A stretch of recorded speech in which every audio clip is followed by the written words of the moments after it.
Where will Blake Griffin end up? I'll make a prediction. Is the Knicks' Julius Randle a lock for the All-Star game? Heck yeah! And the 8-17 Wizards could make the play-in tournament. Where are we? What is happening? What is going on? I'm Tas Mellis, and this is what you need to know in the NBA for Tuesday, February 16th.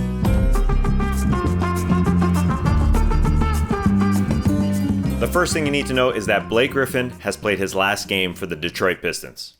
The team and Blake have decided he is going to sit until they can either find a trade partner or they can buy him out because Blake wants to play for a winner and he's just sucking up the minutes in Detroit that should be going to the young guys. Now, of course, they want to trade him and get some assets, but that's unlikely to happen. I think they're going to have to buy him out because there's just no financial match for his $37 million contract this year and $39 million contract next year. So when they come to a dollar figure, where is he going to go? That's the question we all want to talk about.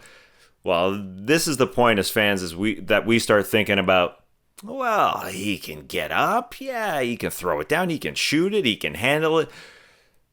Let's just get a sober picture of what Blake Griffin is at this point of his career. He is ground bound. He has had 0 dunks this season, as John Hollinger pointed out, and only 2 blocks. So, now that we have that as our perspective here, the Brooklyn Nets need a big guy, but it doesn't really make sense to bring in a guy who's offensive-minded and can't really stop anybody. The Boston Celtics kind of makes sense. Put him in a second unit role where he's sort of the fulcrum of an offense that needs ball movers. Blake is still a very good passer at this point of his career, and he would get guys moving. And playing against second unit guys would make sense for Blake. But I think he goes to the Golden State Warriors. I know it sounds bonkers, but he could start in Golden State. Him and Draymond Green could be their 4 or 5 because they don't have a starting center who can stay on the floor, and Kevon Looney is just always banged up. James Wiseman, their number 2 pick, coming off the bench and thriving in that role. And I could see Blake handing the ball off to Steph, setting screens, making some nice passes. Also, I think the Warriors can convince him to roll to the bucket a little bit more. I think they're going to rejuvenate him more than he was with the Detroit Pistons. Now, will he love playing with Draymond Green and friends? I think they will get the most out of Blake Griffin. They're able to pay whatever they want, as they've shown by paying Kelly Oubre. It sounds crazy, but I could see Blake Griffin starting for the Golden State Warriors and giving it a shot for the rest of the season. Why not? They sort of have had a revolving door of centers the last few years, and yes, he's not a defensive-minded center as Kevon Looney is, but there's some weird things happening in the NBA. Blake Griffin will be on the move soon. Andre Drummond is in the exact same scenario with the Cleveland Cavaliers. They are officially sitting him. He's available via trade. It's more likely he's going to be traded because he's younger, in his prime years, a more tradable contract. But the trade deadline is 5 weeks away, so Blake and Andre could be waiting a while. What's closer is the NBA All-Star game that's going to happen in 2.5 weeks. What? And it's likely that the Lakers' Anthony Davis will sit out until then because of a calf strain which aggravated his Achilles tendinosis. So that's 9 games that he could miss for the Los Angeles Lakers. The worry for the Lakers is that they fall further behind the Jazz atop the West. The Jazz were supposed to be in a matchup against the top seed in the Philadelphia 76ers on Monday. Sixers, Jazz, top seeds, yeah, but bad news going into this game. Joel Embiid sat with back tightness. His 5th game he's missed because of his back this season. No, it had nothing to do with the LeBron push, touch, whatever you want to call it, a couple weeks back. The Jazz won in an exact kind of win that they will need in the playoffs if they're going to be a contender alongside the Lakers, because they got contributions from everybody. Donovan Mitchell had 24. Royce O'Neal had 2 consecutive threes with the game hanging in the balance in the 4th quarter. Can you do that in the postseason when the lights are bright? Joe Ingles had 20 points. Just things are different when the defense gets tighter in the postseason. Are those threes going to fall?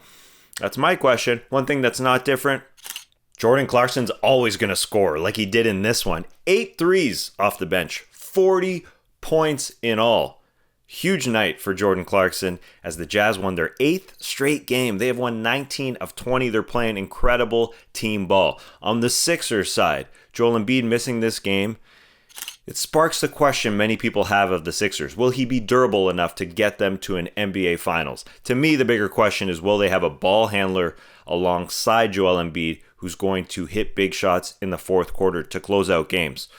Well, Tobias Harris had 36 in this one, and Ben Simmons had 42, a career-high 42 with Embiid out. He had the lane wide open. So him, Tobias Harris, and Seth Curry are going to have to be able to create from the outside when it comes to the postseason.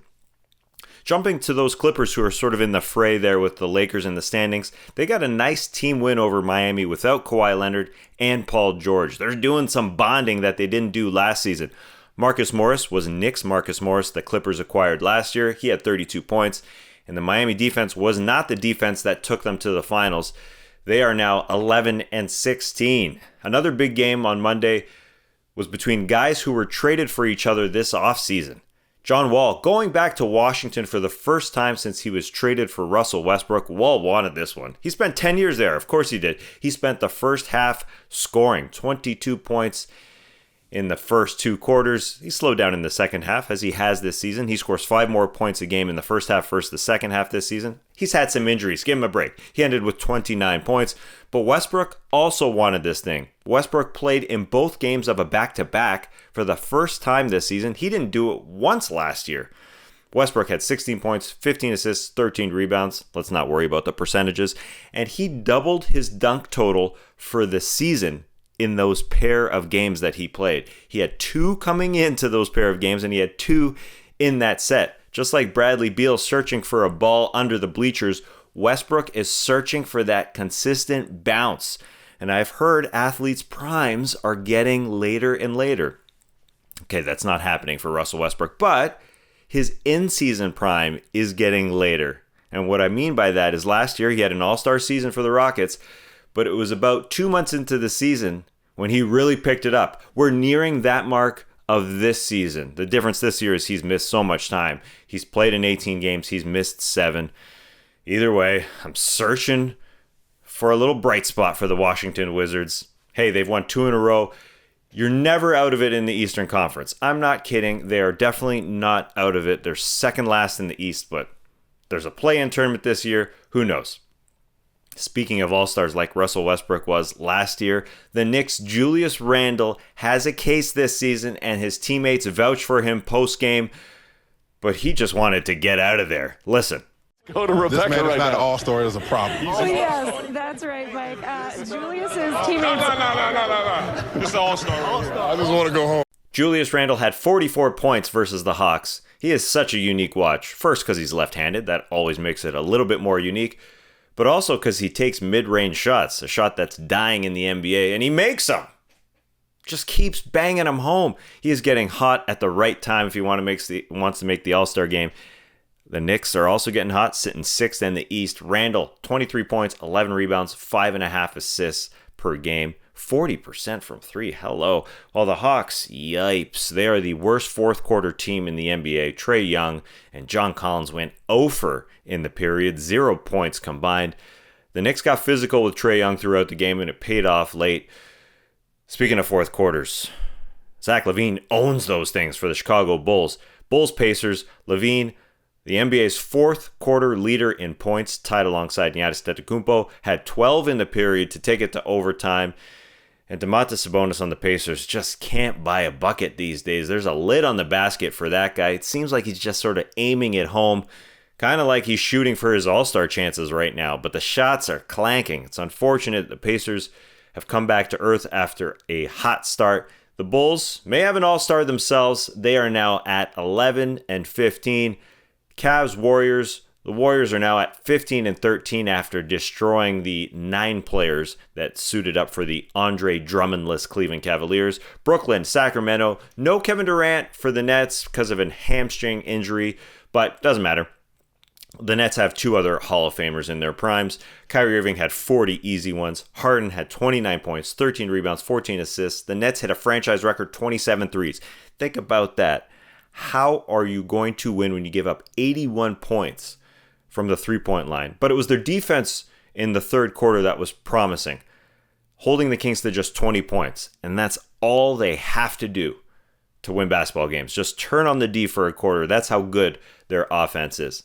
And talking about defense, the Brooklyn Nets have made a free agent signing to help that end of the floor. They've signed former Oklahoma City Thunder guard wing Andre Roberson. That guy can stop people on the perimeter. He has some struggles offensively, but if he can stay on the floor, he's going to help the Nets. And that's it for me. I will be back to give you the news as fast as I possibly can on Wednesday.